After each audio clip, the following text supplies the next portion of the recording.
tahun 2025-2009. Setiap nomor satu RPJMD kita menambahkan Kabupaten Kutai Barat. Untuk ketentuan umum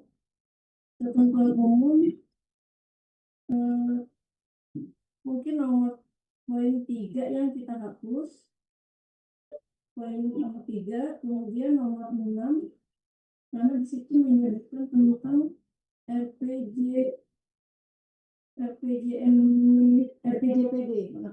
RPJPD kita hapus.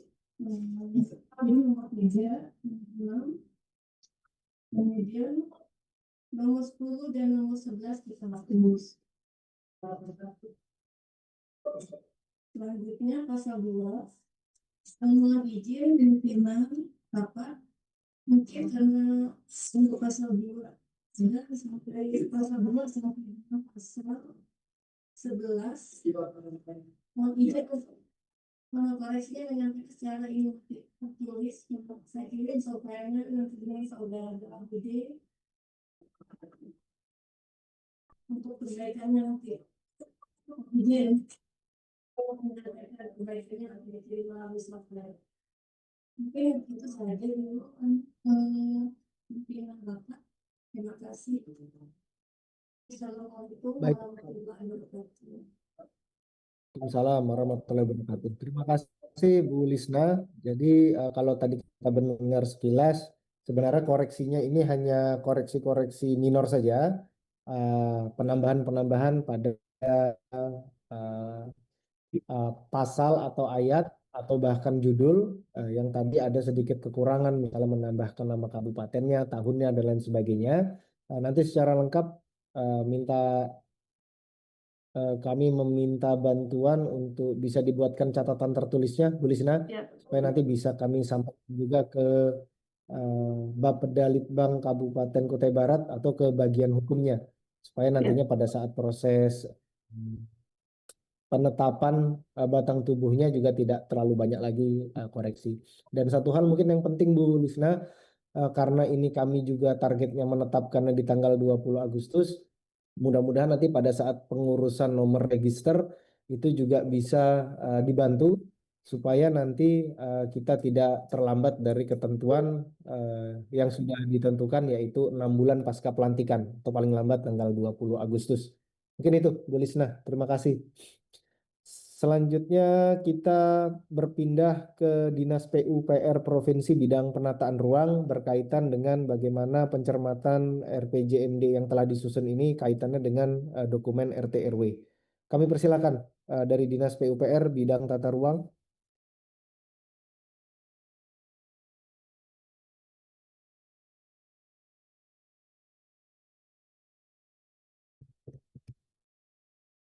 Halo, sekali lagi, bidang penataan ruang provinsi, apakah hadir bersama kami?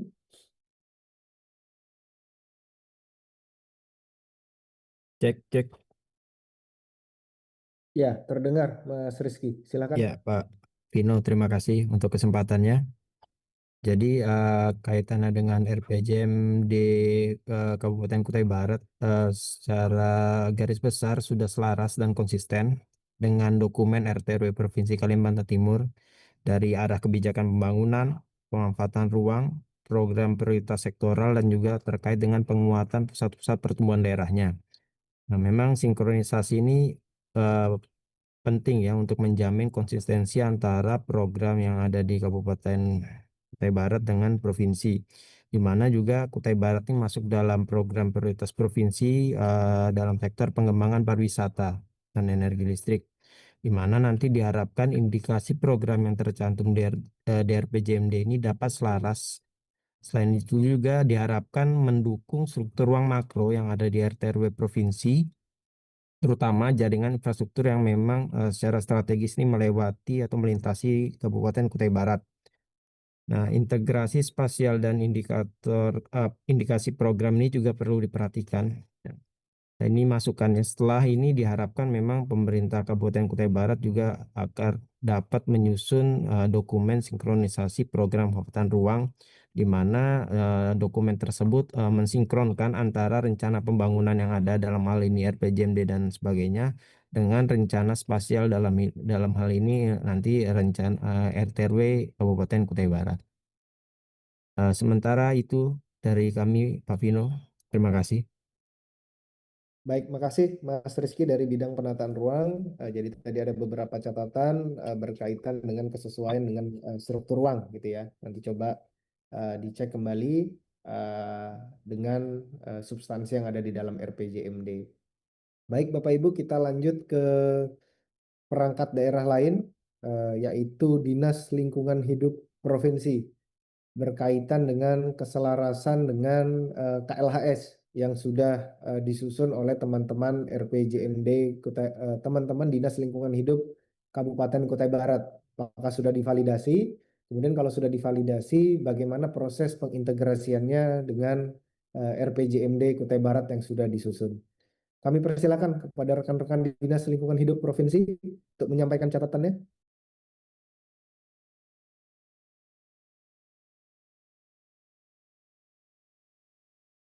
Izin Pak Pino, izin Pak Silakan Pino, kami bisa silakan Bu. didengar?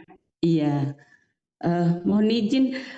Ini dari LH ada yang offline Pak Pino, karena saya tadi baru minta izin Pak Kabid. Di offline ada yang hadir?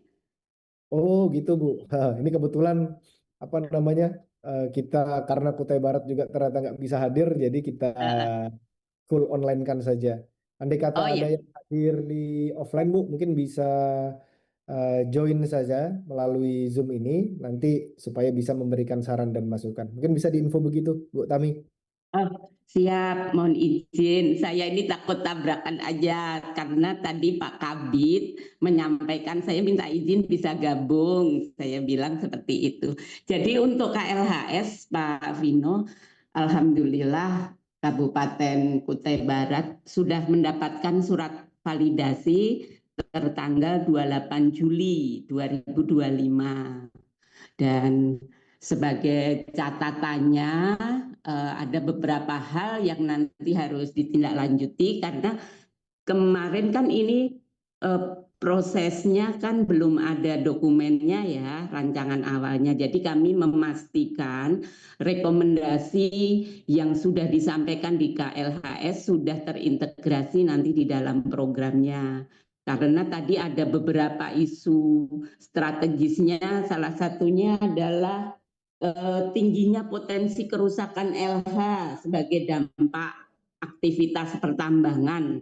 Kemudian ada juga terkait pengelolaan sampah yang belum optimal tadi disampaikan Bu Merisa. Semoga masukan-masukan dari validator kami sudah tercermin, terintegrasi di dalam program kerja yang akan dilakukan oleh pemerintah Kabupaten Kutai Barat selama 5 tahun ke depan. Dan lagi ada pesan ini Pak, merencanakan pemantauan dan evaluasi KLHS di Kabupaten Kutai Barat serta melakukan sistem pengawasan ketat dalam pengelolaan dan pengendalian kondisi lingkungan di lokasi perencanaan khususnya pada wilayah kegiatan yang daya dukung dan daya tampung lingkungannya terindikasi sudah terlampaui. Kemudian dalam pelaksanaan pencapaian TPB beserta upaya tambahan yang dilakukan agar tidak terpaku pada hal-hal yang dicantumkan dalam KLHS yang telah disusun ini. Itu berkaitan jika ternyata ditemukan atau disepakati upaya tambahan yang lebih baik. Jadi masih dimungkinkan untuk dilakukan kalau memang terdapat upaya tambahan yang lebih baik. Kemudian secara proaktif terus membuka dialog dan akses luas informasi untuk konsultasi publiknya. Seperti itu Pak Pino, hanya sekedar mengingatkan apa yang sudah tertulis di dalam surat validasi kami. Kurang lebihnya saya mohon maaf, saya akhiri. Wassalamualaikum warahmatullahi wabarakatuh. Waalaikumsalam warahmatullahi wabarakatuh. Terima kasih banyak Bu Tami. Informasi pentingnya KLHS sudah divalidasi tanggal 28 Juli. Tinggal sekarang bagaimana KLHS itu dipastikan sudah terintegrasi rekomendasi-rekomendasi yang diberikan ke dalam dokumen RPJMD. Idealnya sebenarnya ada berita acara pengintegrasian yang harusnya disusun oleh pemerintah Kabupaten Kutai Barat sesuai dengan surat Mendagri yang dulu pernah disampaikan kepada daerah. Dulu pernah kita lakukan untuk RPJMD gitu ya. Tinggal ini nanti coba dilakukan untuk RPJMD. Tetapi sebenarnya secara ideal itu harusnya dilakukan pada fase rancangan awal. Tapi karena ini sudah fase rancangan akhir, nggak apa-apa juga sih. Tinggal kita mengendalikan saja, mengontrol dan memonitor apakah ada poin-poin rekomendasi di dalam KLHS itu yang belum diarus utamakan ke dalam dokumen RPJMD nanti.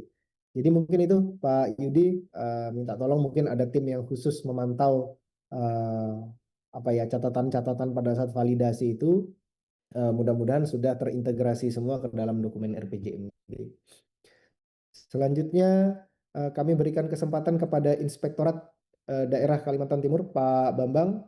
Kaitannya mungkin penekanannya juga pada bagaimana tindak lanjut terhadap laporan hasil review yang sudah dilakukan oleh APIP Kutai Barat, apakah sudah diakomodir semua di dalam dokumen RPJMD. Kami persilakan Pak Bambang.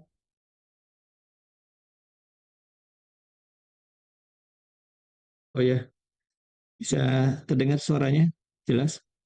Terdengar jelas Pak Bambang, silakan. Ya, oh ya, mohon maaf tadi saya baru ke belakang. Kalau untuk dokumen evaluasi dari APIP Kutai Barat saya belum dapatkan datanya ini. Hanya saja saya memberi ini aja masukan terkait RPJMD Kabupaten Kutai Barat tahun 2025 sampai dengan 2029 bisa disusun dengan memperhatikan rancangan teknokratik RPJMD Kutai Barat tahun 2025 dan 2029. Yang kedua, RPJMD Kutai Barat disusun secara simultan dan terkoordinasi dengan penyusunan rencana perangkat daerah Kemdikbud perangkat Kabupaten Kutai Barat 2025-2029. Terima kasih itu dulu Pak Vino. Terima kasih. Baik, makasih Pak Bambang. Nanti segera coba kami kirimkan dokumen LHR-nya gitu Pak Bambang ke Pak Bambang supaya nanti bisa dicek. Misalnya nanti ada perlu apa ya penekanan catatan tulis, nanti bisa dikirimkan ke kami biar kami masukkan Oh ke dalam ya, evaluasi ini. Oke, makasih banyak Pak Bambang. ya sama-sama Pak. Baik, selanjutnya kami buka kesempatan bagi perangkat daerah provinsi lain, perangkat daerah provinsi yang lainnya untuk dapat menyampaikan saran dan pendapat jika ada. Kami persilakan dari perangkat daerah provinsi Kaltim.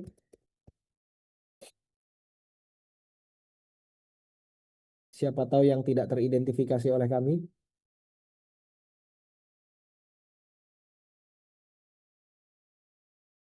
Oke, jika tidak ada kita berpindah ke Bapeda Provinsi Kalimantan Timur.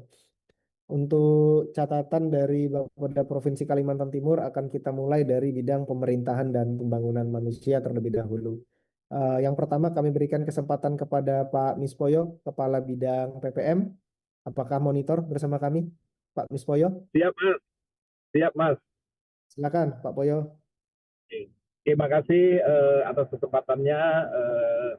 Yang terhormat Bapak Ibu semuanya, terutama dari teman-teman yang ada di Kutai Barat. Mungkin langsung saja mengingat waktu. Yang pertama, saya berharap bagaimana untuk sektor pendidikan. Ketika tadi saya melihat APK, APM, APS, TK, SD, SMP, di mana itu memang kewajibannya Kabupaten Kutai Barat, APS, APK, APM untuk bidang PAUD, pendidikan anak usia dini, masih relatif sangat rendah, ya, di bawah 50%.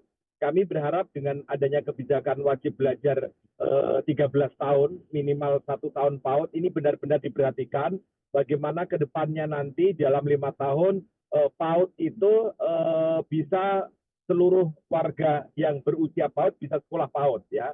Jadi nanti bagaimana anggaran-anggaran bisa diperhatikan untuk yang mereka belajar di PAUD, itu yang pertama.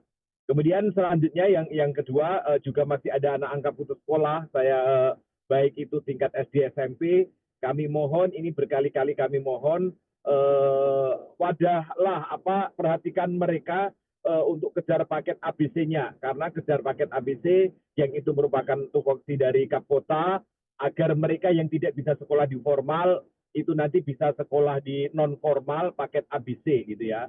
Kami berharap jangan sampai pasti ada anak Kabupaten Kutai Barat yang nggak sekolah, baik itu di tingkat SD, SMP, SMA ya, yang itu memang rata-rata untuk masuk paket ABC itu berbayar. Nah, kami harap selalu menjadikan perhatian, ini adalah layanan dasar, layanan wajib pendidikan, kita tidak boleh meninggalkan kewajiban kita agar anak-anak kita SD, SMP, SMA yang tidak bisa formal itu bisa menempuh paket ABC.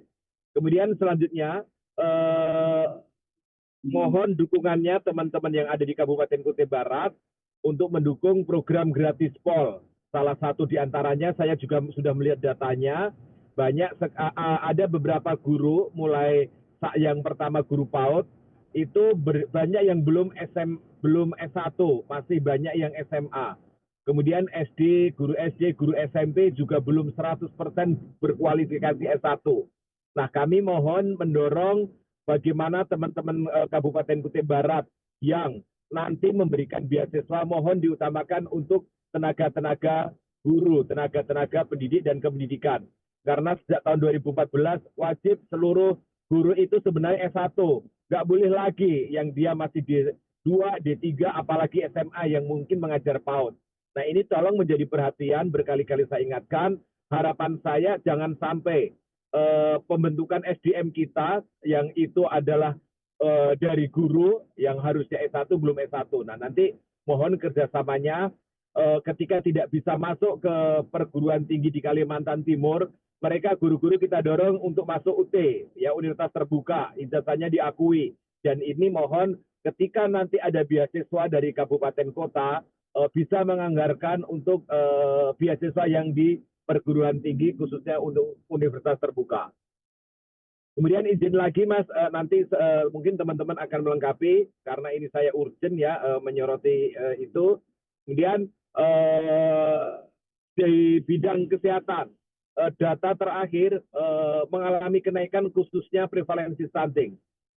Kalau nggak salah dari 24 menjadi 27% gitu ya, artinya kenaikan. Padahal Kabupaten Kutai Barat itu tim konvergensinya, tim 8 aksi konvergensinya sudah cukup bagus. Paling bagus ketika teman-teman Kabupaten Kutai Barat mengisi kemajuan 8 aksi konvergensi di aplikasi Bangda. Paling tepat waktu, paling komplit. Tetapi kenapa kok bisa naik? Nah, kami berharap sebelumnya saya ucapkan terima kasih kepada tim konvergensi stunting ya, teman-teman Bapeda, Ibu Apri selaku kabitnya, karena dibanding kabupaten kota lain untuk aplikasi web Bangdanya itu sudah paling bagus Kutai Barat. Kita beri aplaus terlebih dahulu ya. Bahkan untuk aksi di tahun 2025 Kutai Barat sudah go awal. Nah, dengan bagusnya kinerjanya ini, kami berharap bagaimana nanti stunting bisa turun, tidak naik. Ya, ini mohon menjadi perhatian teman-teman. Kita bertekad bersama bagaimana bisa menurunkan angka prevalensi stunting di Kalimantan Timur. Kemudian untuk program-program gratis pol yang lain, mohon dukungannya ya Bapak dan Ibu. Bagaimana nanti proporsi kewajiban kita untuk mengcover mereka punya BPJS yang harus aktif dan seterusnya. Kemudian pendataan mengenai guru-guru PAUD, SD, SMP yang swasta, karena itu nanti akan mendapatkan tambahan TPP sebesar Rp500.000 per bulan.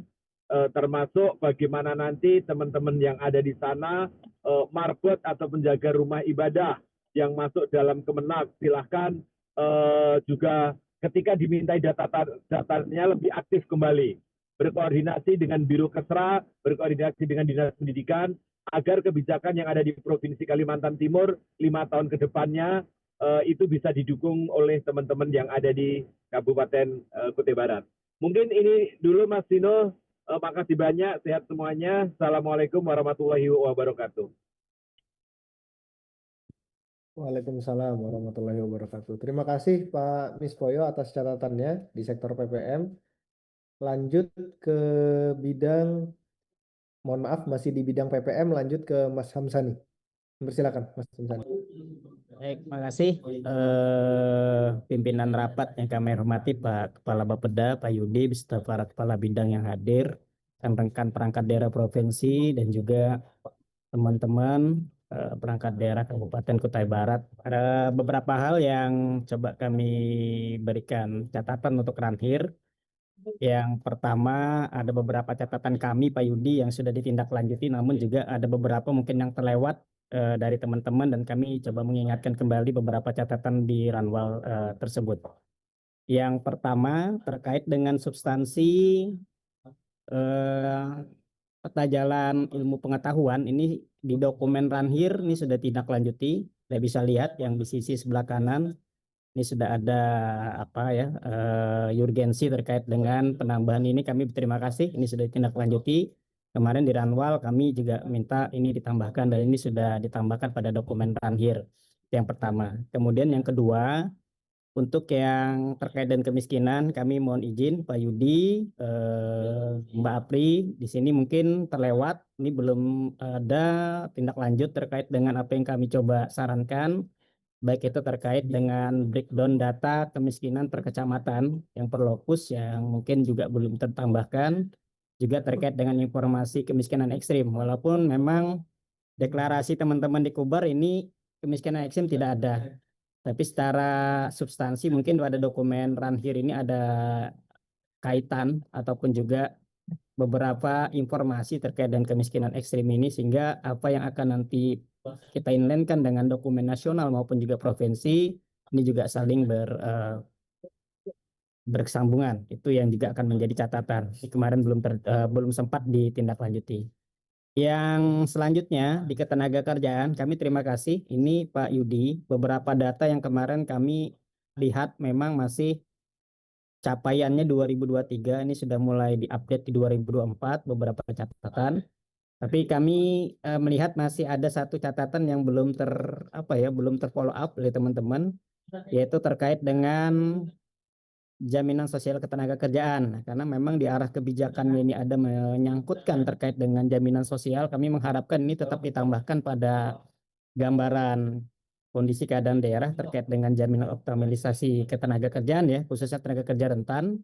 Datanya bisa saling kita koordinasikan. Misalnya Kutai Barat itu kan kepesertaan jaminan ketenagakerjaan ini masih 67,73%. Dan ini juga Pak Yudi selalu dievaluasi oleh teman-teman Kemendagri. Nah, kami mengharapkan nanti apa yang menjadi dasar kita pada perencanaan kita selama 5 tahun ini tetap kita gambarkan. Karena setiap tahun akan dievaluasi oleh teman-teman Kemendagri. Jadi paling tidak nanti gambaran terkait dengan hasil evaluasi maupun juga terkait dengan perkembangan ini juga akan kita tambahkan pada dokumen Ranhir ini. Kemudian yang terkait dengan olahraga, kami juga masih share ini Pak Yudi, Mbak Apri, Bu Yuli, teman-teman semua, terkait dengan substansi seni, budaya, dan olahraga. Ini coba kami lihat apa yang dijabarkan di bab 2 ini dengan apa yang coba kami tambahkan di saran ini mungkin belum terakomodasi oleh teman-teman. Kami kemarin menyarankan adalah bagaimana kondisi prasarana olahraga yang ada di sana maupun prestasi olahraga ini bisa ditambahkan. Karena kan di IKK-nya sendiri di dokumen indikator ini menyatakan berapa prestasi olahraga dan lain sebagainya. Nah, ini di Ranhir juga kemarin belum ditindaklanjuti, dan kami harapkan nanti di Ranhir ini bisa ditindaklanjuti. Khusus untuk yang sosial, ini mungkin catatan baru untuk teman-teman. Karena biaya sosial ini sudah cukup banyak data yang disajikan, tapi kami ingin ada 4 substansi penting yang coba ditambahkan di kesosialan ini. Yang pertama, Mbak Apri, mungkin kita bisa menambahkan terkait dengan perkembangan PMKS ya. Kemarin saya lupa menambahkan ini, tapi nanti coba data yang terkait dengan berdasarkan Permensos ada 26 jenis PMKS ini kita tambahkan.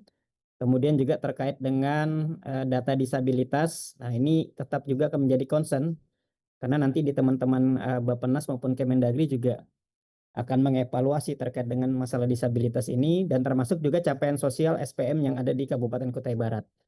Dan satu yang coba kami garis besari yang berwarna merah bold ini adalah pada Ranhir, karena indikator kesejahteraan sosial atau IKSOS ini diminta oleh Kemendagri ditambahkan pada RPJMD. Nah, kami mengharapkan ini juga ditambahkan pada RPJMD kawan-kawan Kabupaten Kutai Barat ya, khususnya IKK. Ini kalau tidak salah capaian IKSOS itu hasil perhitungan Bapri bisa dicatat tuh sekitar 50 indikatornya sekitar 50%-an ya.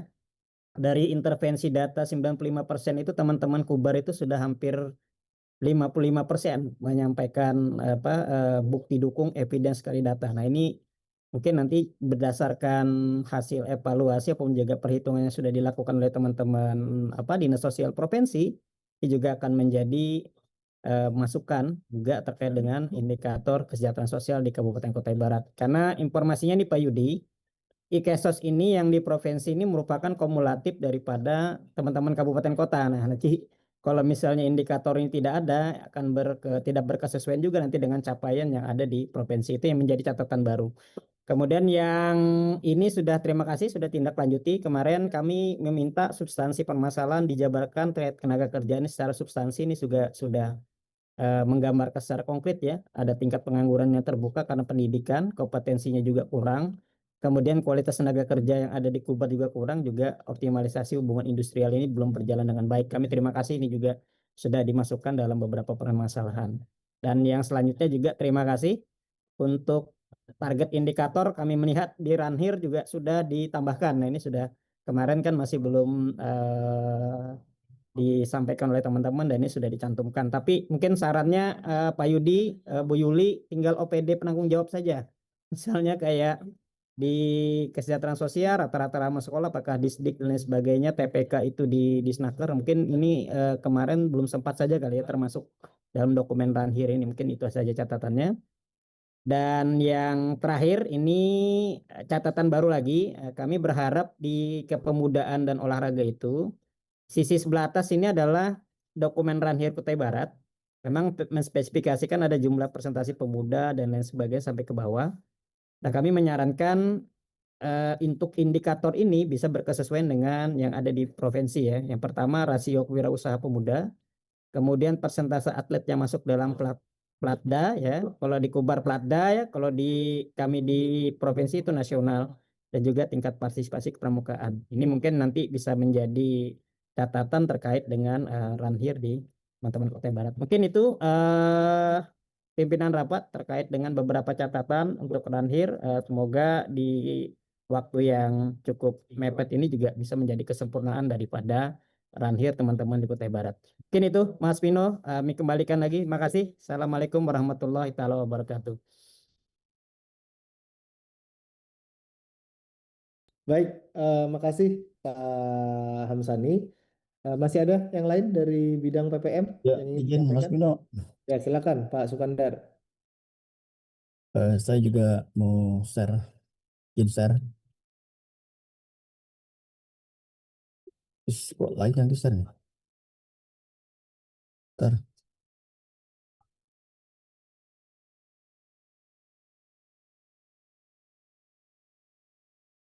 Oh,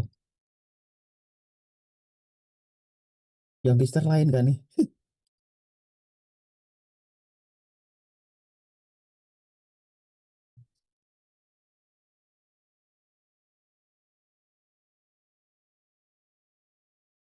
Izin Mas Bino. Ya, Assalamualaikum warahmatullahi wabarakatuh.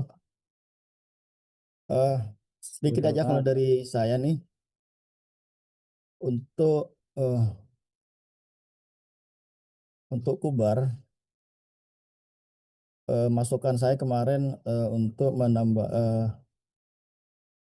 masalah SBBE, menyampaikan targetnya ini sudah disampaikan targetnya. Namun untuk SBBE di tujuan ini menggunakan indikator SBBE. Sementara di program prioritas juga menggunakan indikator SBBE. Artinya ada dua indikator SBBE yang disampaikan.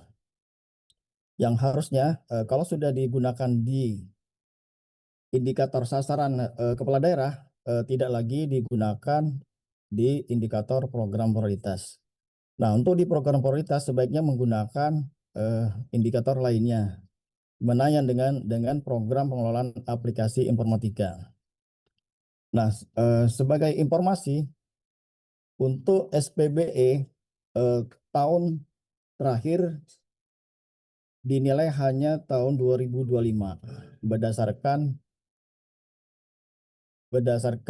dari surat Kemenpan RB pada tanggal 21 April 2025, di mana SBBE itu dikuatkan penguatan SBBE menjadi indeks PEMDI ya, indeks PEMDI. Yang kedua, di sasaran kepala daerah tidak ada sasaran untuk pengawasan ya kalau menurut saya ya. Tiba-tiba di program prioritas ada program pengawasan. Nah, saran saya supaya tidak merubah struktur desainnya infrastruktur desainnya RPJM, saran saya untuk dimasukkan di IKK, indeks integritas pemerintah daerah. Nah, karena di program prioritasnya ini sudah dimasukkan survei ya, survei penilaian integritas di mana indikatornya persentase tindak lanjut rekomendasi PPK dan kedua nilai maturitas SPIP. Jadi untuk sebaiknya juga dimasukkan di IKK, indeks integritas pemerintahan daerah. Ya, demikian dari saya. Assalamualaikum warahmatullahi wabarakatuh. Waalaikumsalam warahmatullahi wabarakatuh. Terima kasih Pak Sukandar atas catatannya untuk sektor Kominfo. Kita lanjutkan ke Mbak Astin untuk sektor gender, perlindungan anak. Kami persilakan. Ya, terima kasih Pak Pino. Selamat pagi, Assalamualaikum warahmatullahi wabarakatuh. Yang terhormat Bapak Ibu dari Bapeda Kabupaten Kutai Barat dan Bapak Ibu dari perangkat daerah Provinsi Kalimantan Timur yang hadir. Izin kami menyampaikan dari sektor perempuan dan perlindungan anak terkait catatan kami sebelumnya di Ranwala PJMD untuk dapat memasukkan indikator-indikator prioritas nasional terkait pemberdayaan perempuan dan gender itu sepertinya terlewat di dokumen ini karena sudah ada kolom untuk indeks ketimpangan gender, tetapi belum ada terdapat narasinya. Kemudian juga sama halnya dengan indeks perlindungan anak. Karena dari pusat arahannya juga mengharapkan agar indeks ketimpangan gender, pembangunan gender, dan indeks perlindungan anak ini dapat menjadi IKU, IKD ataupun IKK untuk di dalam RPJMD. Kemudian ada beberapa hal lain nanti kami sampaikan melalui catatan terkait review RPJMD Kaltim yang juga nanti bisa diintegrasikan ke RPJMD Kabupaten Kobar, termasuk link nanti yang kami sampaikan di catatan. Kemudian terkait sektor pemberdayaan masyarakat dan pembangunan desa, untuk indikator presentasi desa mandiri, rasanya kami juga sudah menyampaikan kemarin agar menggunakan atau menyesuaikan target dengan hasil perhitungan dan proyeksi baseline yang telah dihitung oleh Bappenas karena terkait perubahan alat ukur dari indeks desa mandiri menjadi indeks desa, Bappenas memberikan proyeksi untuk provinsi dan kabupaten kota se-Indonesia yang disampaikan pada surat Bappenas di mana sudah ada target yang ditetapkan, silahkan menyesuaikan dengan daerah masing-masing. Ini nanti kita sampaikan juga di catatan. Kemudian untuk persentase desa tertinggal di kondisi awal yang disampaikan di sini 1% di 2024. Mohon izin posisi saat ini Desa tertinggal di Kabupaten Kubar ada 4 desa yang kalau kita lihat rumusannya jika menggunakan jumlah desa tertinggal dibagi total jumlah desa yang ada sekitar 190 dibagi 100 itu mungkin sekitar 2,10 atau 2,11%. Kemudian targetnya untuk 2026 sampai 2030 itu flat 1%. Mungkin bisa lebih optimis. Mungkin itu saja, walaupun ya untuk pengentasan desa tertinggal ini kita melibatkan lintas sektor dan berbagai aspek. Terlebih lagi dengan sekarang penghitungannya menggunakan indeks desa, tentu ada beberapa hal yang perlu penyesuaian. Mungkin itu dulu Pak Vino, selebihnya kami sampaikan lengkap di catatan. Terima kasih. Selamat pagi, Assalamualaikum warahmatullahi wabarakatuh. Assalamualaikum warahmatullahi wabarakatuh. Terima kasih Mbak Astin catatannya untuk gender, anak, dan pembangunan desa. Ada lagi dari bidang PPM, kami persilahkan.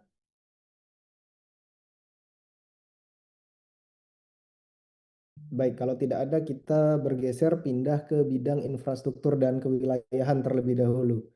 Bidang infrastruktur dan kewilayahan kami persilakan. Monitor.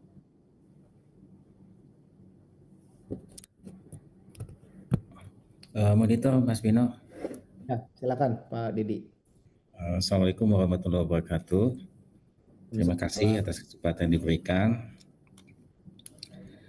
Yang terhormat Bapak Ibu dari OPD Provinsi Kalimantan Timur, begitu juga dengan Bapak Litbang Kabupaten Kubar. Pertama-tama saya mengucapkan apresiasi terhadap Kabupaten Kubar yang telah menyelesaikan dokumen rancangan akhir. Di sini mungkin kami melihat ada beberapa bagian yang sudah ditindaklanjuti, khususnya di bidang bina marga dan perhubungan. Kemudian juga sudah menindaklanjutin sesuai dengan Inmendagri, tapi di dalam bab 1 kami melihat tidak ada konsideran mengenai Inmendagri, dasar hukum Inmendagri nomor 2 tahun 2025. Itu catatan yang pertama. Kemudian yang kedua, terkait mengenai kondisi jalan di Kubar di bab 2, mungkin kami menyarankan untuk menambahkan kondisi jalan nasional yang ada di Kabupaten Kubar. Kemudian yang ketiga, kami juga butuh dukungan dari Kabupaten Kubar terkait kegiatan-kegiatan program unggulan Provinsi Kalimantan Timur, misalnya pembangunan Dermaga Tring dan Dermaga Malak, kemudian rencana pembangunan jalan Tring Uju Bilang, serta rencana pengembangan pembangunan jalan di Kubar menuju PPU. Dan terakhir mungkin yang lebih spesifik lagi, di bab 4 halaman 2 itu ada indikator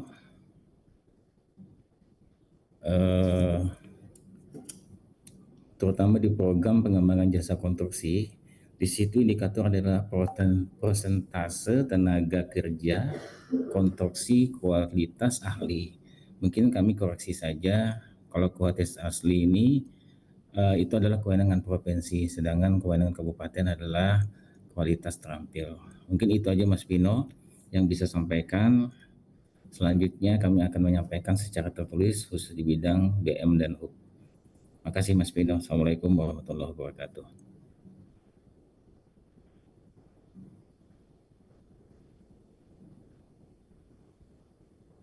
Baik, makasih Pak Dedi.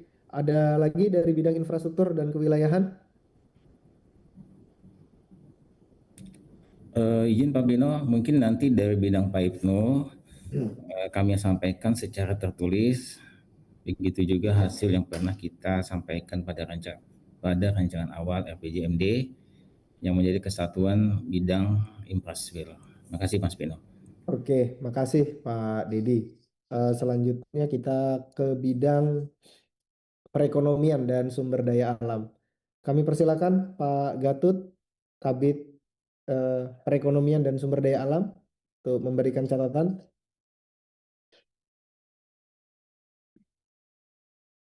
Halo Pak Gatut.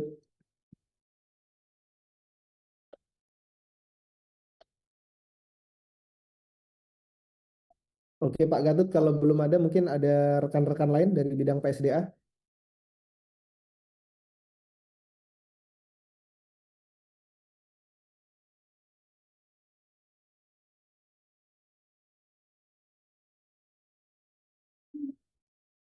Iya, Bapak Ibu, apa suara saya terdengar?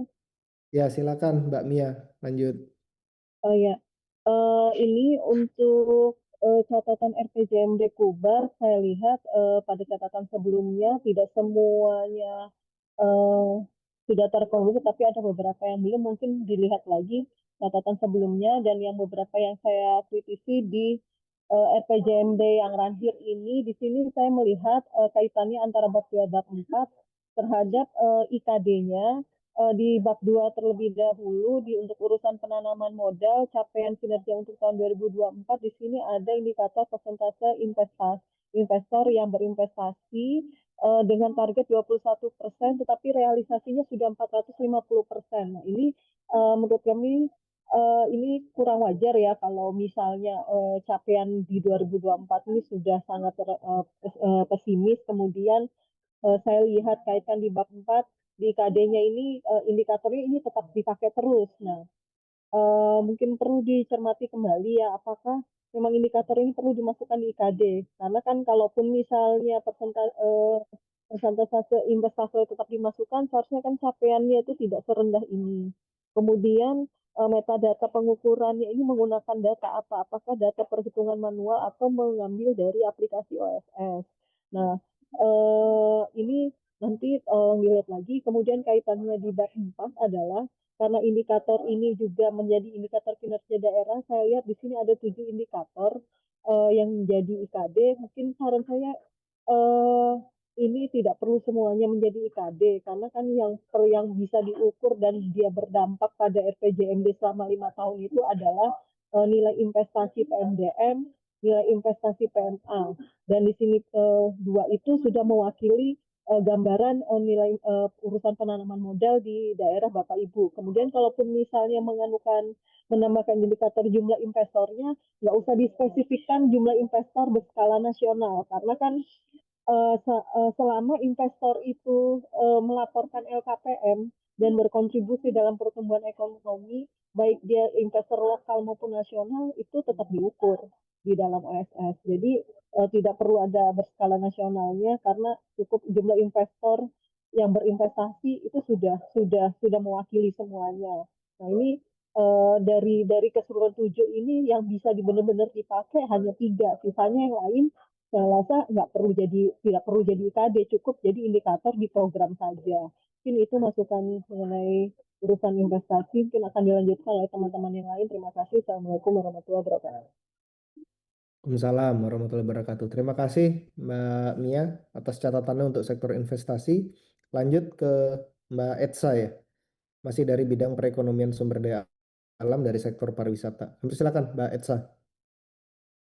Baik, terima kasih atas kesempatannya. Selamat pagi Bapak Ibu sekalian. Izin menyampaikan catatan untuk bidang pariwisata, industri, dan koperasi.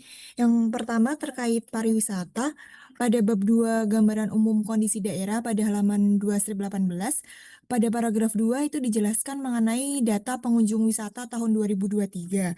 Secara analisa sampai dengan jumlah kunjungan yang meningkat pada tahun tersebut. Namun tidak ada tabel yang menjelaskan terkait jumlah kunjungan wisata tahun 2019 sampai 2023. Tabel itu malah muncul di halaman 2/148 di urusan pariwisata. Itu bisa dinaikkan saja di halaman 218, karena yang di halaman 2148 itu lebih ke analisa objek wisatanya. Lalu untuk data pariwisata ada beberapa data yang tidak konsisten antara di bab 2 dan bab 4. Contohnya pada halaman 218 disebutkan jumlah wisatawan tahun 2023 itu sebanyak 77.000 orang. Namun pada tabel 2.82 disebutkan jumlah wisatawan tahun 2023 itu 88.000 dan 2024-nya tertera NA. Namun pada tabel 2.89 jumlah wisatawan Nusantara disebutkan 94.000. Nah, lalu mengapa di tabel sebelumnya 2024-nya tertulis NA? Lalu data berbeda juga pada kondisi awal 2023 pada halaman bab 4 halaman 4/41 yang menyebutkan jumlah wisatawan Nusantara sebanyak 34.000 dan jumlah wisatawan mancanegara 660 orang. Ini tidak ada konsistensi data, mana data yang benar, mohon untuk dikonfirmasi dan diseragamkan. Lalu pada tabel 2.89 halaman 2/168 terkait jumlah terlindunginya kekayaan intelektual bidang pariwisata disebutkan pada tahun 2024 itu sebanyak 2 haki. Namun pada tabel 4.4 itu terdapat 3 haki. Lalu hal tersebut juga ada di tabel 2.89 di jumlah sertifikasi kompetensi SDM itu menyebutkan data 2024 127 orang. Namun di tabel 4.4 disebutkannya 175 orang. Lalu masih di pariwisata di bab 4 tabel 4.1 terkait program perangkat daerah. Pada program peningkatan daya tarik destinasi pariwisata dengan indikator persentase pertumbuhan kunjungan wisatawan, target yang dicantumkan dari 2025 hingga 2030 itu lebih dari 50% pertumbuhan wisatawannya setiap tahunnya. Namun jika dilihat pada target jumlah wisatawan Nusantara dan mancanegara, jumlah kenaikan target dalam satuan orang itu tidak sesuai dengan persentase pertumbuhannya. Mohon konfirmasinya apakah emang perhitungannya sudah benar atau memang ada kesalahan perhitungan.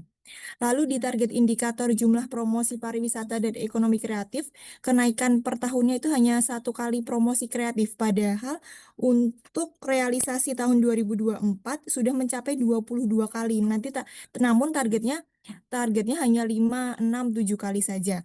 Perbedaan data ini juga ada di tabel 4.4 pada penetapan target indikator yang menyebutkan kondisi awal jumlah promosi ini yang tadi disebutkan 22 kali, namun di tabel 4.4 disebutkannya hanya sebanyak 5 kali. Lalu untuk di bidang UMKM pada tabel 4.3 berdasarkan data capaian tahun 2024, indikator persentase usaha mikro menjadi usaha kecil telah mencapai 0,44% atau 100% dari target yang ditetapkan. Namun demikian, target pada tahun-tahun berikutnya masih dipertahankan pada angka yang sama tanpa ada peningkatan.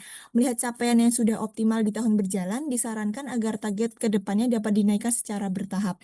Lalu pada tabel 4.39, pada urusan perindustrian terdapat indikator pertumbuhan IKM dengan target dari tahun ke tahun minus hingga 2.545 di tahun 2030.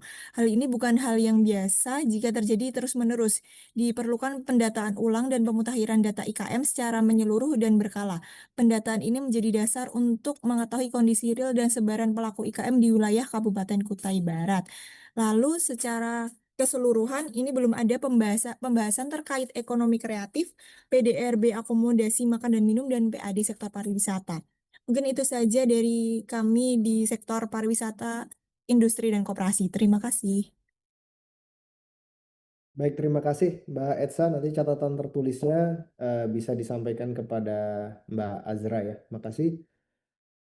Berikutnya dari bidang PSDA. Izin Mas Pino, Ya, silakan. saya Agustin. Assalamualaikum warahmatullahi wabarakatuh. Izin Bapak Ibu dari Bapelitbang Kabupaten Kutai Barat menyampaikan beberapa masukan terkait rancangan akhir RPJMD Kabupaten Kutai Barat. Yang pertama, mohon maaf ini Bapak Ibu terkait masukan kami pada saat tahapan fasilitasi ranwal RPJMD Kabupaten Kutai Barat. Mungkin ini terlewat, ada beberapa masukan kami yang belum ditindaklanjuti. Misalnya saja ini terkait data pada sektor pertanian, di mana data yang disajikan di dalam ranhir ini juga masih data yang belum update menurut kami, yaitu data tahun 2022 sampai 2023. Nah, kemarin kami menyarankan untuk mengupdate data ini menggunakan data 2020 sampai 2024, karena ini sangat penting gunanya untuk kita nanti dalam merumuskan target 5 tahun ke depan terkait indikator-indikator yang terkait untuk urusan pertanian. Kemudian yang selanjutnya juga yang kami minta untuk tabel 2.5 untuk peta potensi wilayah. Di sini untuk data buah-buahan ini masuk komoditi perkebunan yaitu lada. Nah, ini kami minta ini dikeluarkan di dalam data untuk buah-buahan karena lada itu masuk komoditi perkebunan. Kemudian selanjutnya juga kami menyarankan di dalam ranhir ini dimasukkan uraian terkait urusan pangan karena urusan pangan ini kan adalah urusan pemerintahan wajib yang tidak berkaitan dengan pelayanan dasar namun wajib untuk diuraikan di dalam dokumen RPJMD. Dan di dalam urusan pangan ini mungkin nanti bisa dimasukkan data-data terkait urusan pangan seperti indeks ketahanan pangan, kemudian aspek-aspek ketahanan pangannya dan data prevalensi ketidakcukupan konsumsi pangan di mana POU ini juga menjadi indikator utama pembangunan di dalam RPJPD. Kemudian yang selanjutnya juga tadi masih data yang tidak update. Misalnya pada subbab 2.4.5 ketahanan pangan dari uraian yang disampaikan walaupun tidak dalam bentuk tabel tapi uraiannya disampaikan ini data 2017, data 2018. Mungkin secara garis besar tadi saya membaca data-data yang disampaikan dalam dokumen ini masih data-data yang menurut kami sudah rentang waktunya terhadap dokumen RPJMD 2025 sampai 2029 ini terlalu jauh seperti itu. Kemudian mungkin kami bisa menyarankan untuk tabel 3.3 halaman 317 ini mungkin dihapus saja terkait tabel tujuan karena kami tadi mengira itu tabel tujuan dan sasaran ternyata hanya tujuannya saja. Sementara di tabel 3.5-nya itu sudah ada tabel hubungan tujuan dan sasaran perangkat daerah itu memuat tujuan dan sasaran. Mungkin sebaiknya tabel yang hanya tujuan saja itu dihapus. Kemudian untuk boleh share screen sedikit Mas Pino. Silakan Bu. Bisa ya?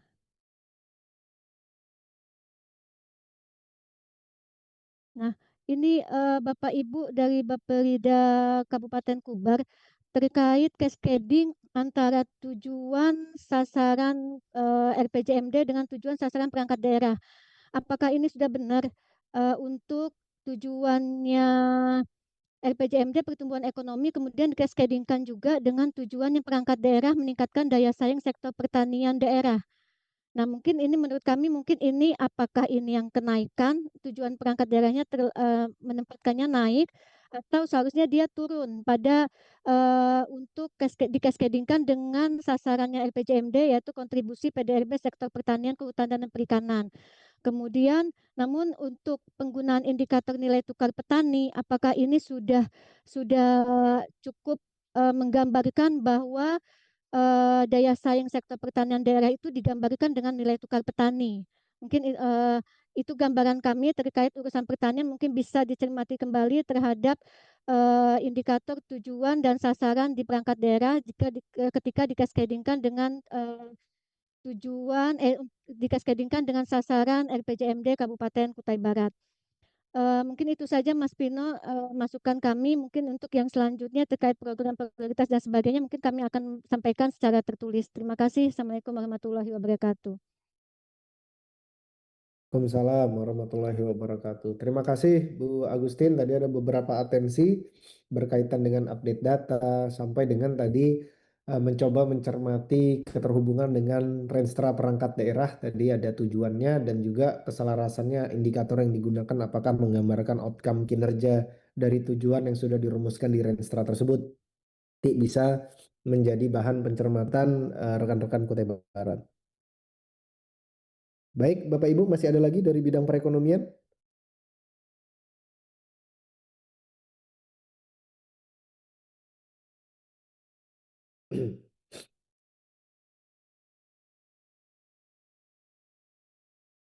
Baik, andai kata tidak ada, kami dari bidang P2EPD coba untuk memberikan beberapa catatan, sifatnya mungkin minor saja.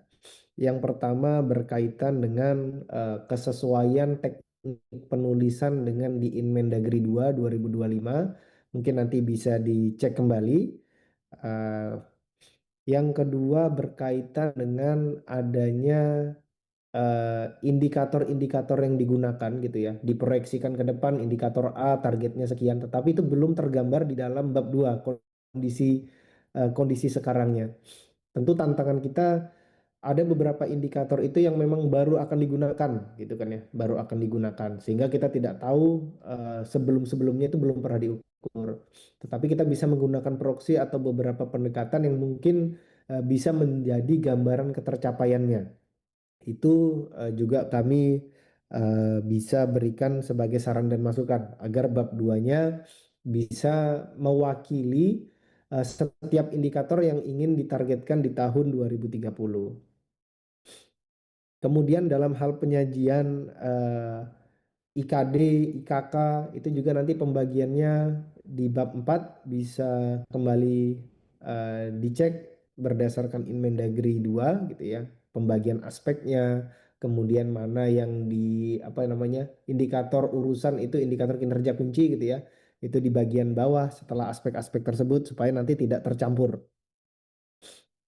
Kemudian untuk kami juga mengucapkan apresiasi Pak Yudi bahwasanya indikator RPJPD itu sudah kami cek 100% sudah terakomodir di dalam RPJMD ini, artinya tidak ada alat ukur kinerja yang tidak dibawa di dalam tahap pertama penyusunan RPJMD ini gitu ya, di dalam periode pertama pelaksanaan RPJPD. Kemudian berkaitan dengan hal-hal lain seperti ada dasar hukum yang mungkin nanti bisa direkomendasikan untuk dihapus karena memang tidak ada kaitannya dengan amanat untuk menyusun RPJMD. Kemudian ada juga hal-hal yang berkaitan dengan perumusan arah kebijakan dan strategi yang nanti mungkin bisa dicek kembali karena mungkin ada yang hampir mirip gitu ya. Kemudian berkenaan dengan pemetaan program unggulan bupati dan wakil bupati, itu alangkah baiknya kalau misalnya dia ada pemetaannya juga sampai ke dalam pelaksanaan program atau bahkan sampai dengan outcome dan target kinerjanya itu apa gitu dalam bentuk yang bisa digambarkan ke masyarakat bahwasanya setiap program unggulan bupati ini ada outputnya A, kemudian nanti targetnya sekian di tahun 2030 dan kemudian dilaksanakan melalui program apa. Yang pastinya itu harusnya sih menjadi program prioritas gitu ya. Kalau dia berkaitan dengan hal tersebut dengan program unggulan bupati. Kemudian kami juga mengecek masih ada perlu penguatan terkait dengan penyelarasan terhadap Pro SN gitu ya, proyek strategis nasional dan kegiatan prioritas utama RPJMN. Kemudian ngecek kembali di bab 4 masih ada beberapa program yang belum lengkap terisi, masih ada yang misalnya pagunya 0 gitu ya, tapi target kinerjanya ada. Nah, nanti ini mungkin kerjaan teknis saja, tetapi kita ingin memastikan bahwasanya nanti pada saat Perda RPJMD ini ditetapkan itu sudah lengkap terisi tabel yang ada di bab 4, tidak ada program dengan pagu 0 seperti itu, tidak ada yang tidak ada targetnya, tidak ada indikatornya. Ini sifatnya krusial sekali karena ketika nanti ini sudah ditetapkan posisinya masih begitu selama 5 tahun ke depan nanti kan sulit merubahnya gitu karena ini bentuknya perda. Kemudian berkaitan dengan indikator makro, kami juga mengapresiasi bahwasanya untuk target indikator makro yang sudah kita diskusikan bersama kemarin terakhir pada saat Zoom meeting itu sudah harus utamakan di dalam penyusunan RPJMD Kutai Barat ini. Hanya ada satu saja sih yang tidak selaras, itu berkenaan dengan tingkat pengangguran terbuka gitu ya. Yang rasa-rasanya ini selisihnya cukup lumayan lah 0,5% kalau kita lihat deviasinya apa yang diinginkan provinsi dengan apa yang dirumuskan oleh teman-teman Kutai Barat. Nanti ini perlu kami coba exercise kembali apakah yang diusulkan oleh teman-teman Kubar ini masih bisa mendukung pencapaian yang ada di provinsi. Kalau melihat sih sekarang capaiannya sudah 5,58 gitu ya. Tingkat penganggurannya Kubar berencana 4,5%, sementara kami di provinsi itu sebenarnya ingin di kisaran 3,7 sampai dengan 4%, atau anggaplah 4% ya gitu. Nah, Jadi masih ada sedikit deviasi. Sementara untuk target indikator makro pembangunan yang lainnya sudah bisa diakomodir. Tapi mungkin nanti perbedaannya ada di antara kita pasang target ini angka range atau angka absolut. Nah, nanti kami coba ini masih juga meminta arahan karena dari pusat pun ini masih berubah-ubah. Kemarin pada saat evaluasi juga ada beberapa yang sudah kami sesuaikan menjadi angka range, diminta rubah kembali menjadi angka mutlak, gitu. Mungkin itu beberapa hal yang dapat kami sampaikan, Pak Yudi. Selanjutnya nanti kami akan menuangkannya di dalam catatan hasil evaluasi Ranperda untuk selanjutnya dapat ditindaklanjuti oleh rekan-rekan Kabupaten Kutai Barat. Namun sebelum itu mungkin nanti kami mohon juga tanggapan singkat dari Pak Kepala Bapeda Litbang Kabupaten Kubar, Pak Yudi beserta tim. Kira-kira mungkin ada hal-hal yang perlu diinformasikan, dikonfirmasi, atau mungkin justru perlu diskusi dan arahan. Kami akan persilahkan juga kepada rekan-rekan Kubar. Waktu dan tempat kami persilahkan kepada Pak Yudi.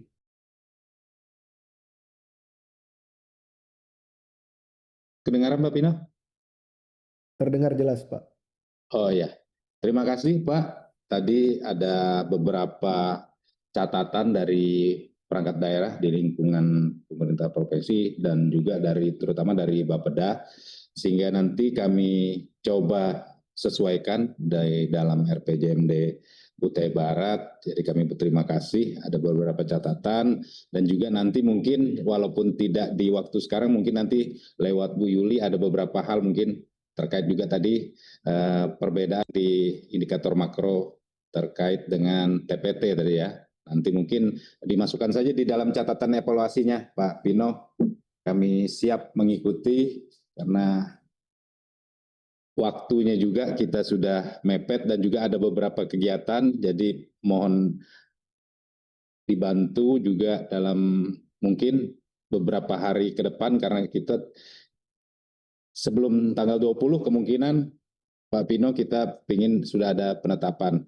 Jadi terima kasih banyak kepada semua untuk masukan dan saran, nanti kita sesuaikan di dalam ranhir penulisan RPJMD kami. Mungkin itu saja Pak Pino. Terima kasih banyak Pak Pino.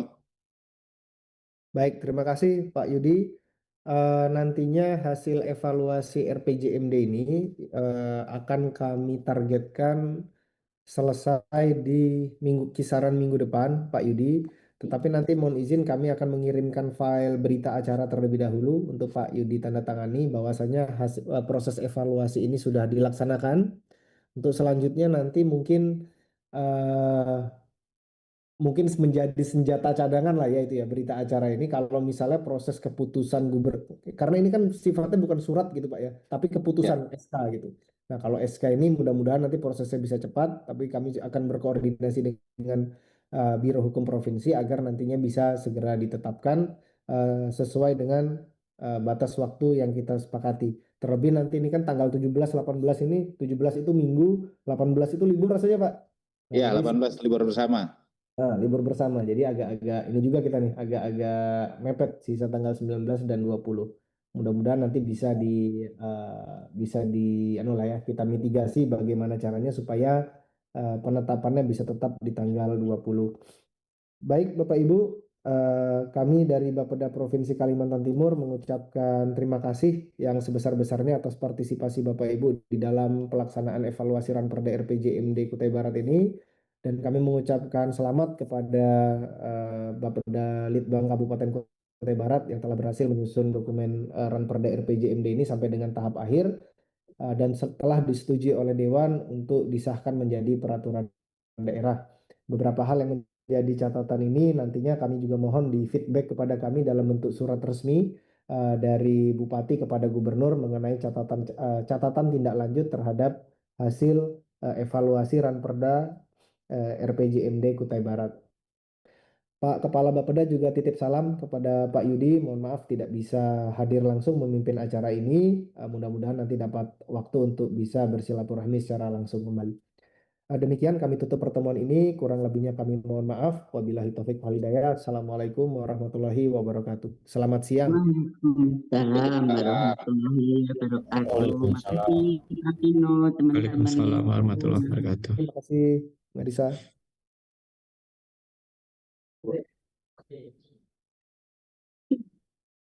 Kabur.